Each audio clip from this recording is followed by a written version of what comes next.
Kelime sonu.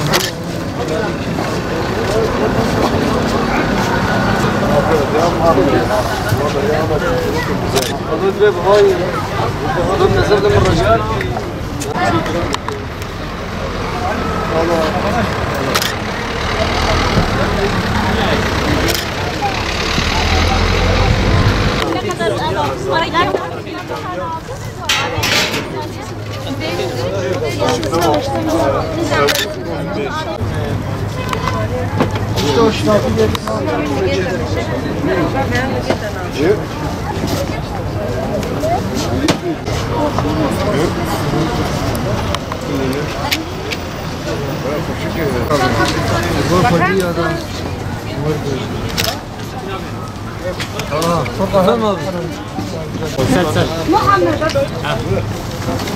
En fazla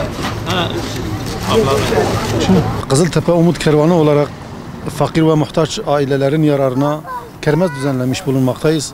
Tabii bu kermeste esnaf kardeşlerimizin çok katkısı vardır. Allah onlardan razı olsun. Bu kermesimizin gelirini yetim, muhtaç aileler için gıda veyahut ihtiyaçları neyse alıp onlara teslim edeceğiz Allah'ın izniyle. Perşembe gününden başladık, yani 27 Ekim başladık. 1 Kasım'da sondur bizim kermesimiz. O zamana kadar buradayız Allah'ın izniyle. Herkesi davet ediyoruz. Hem bağışta bulunmak isteyenler de gelebilir, bağış yapabilir. Almak isteyenler de gelip, her ikisi de alışveriş yapanlar da fakir ve muhtaçlar için aslında katkıda bulunmaktadırlar. Bu bilinçle yapıyoruz Allah'ın izniyle. Allah muvaffak etsin.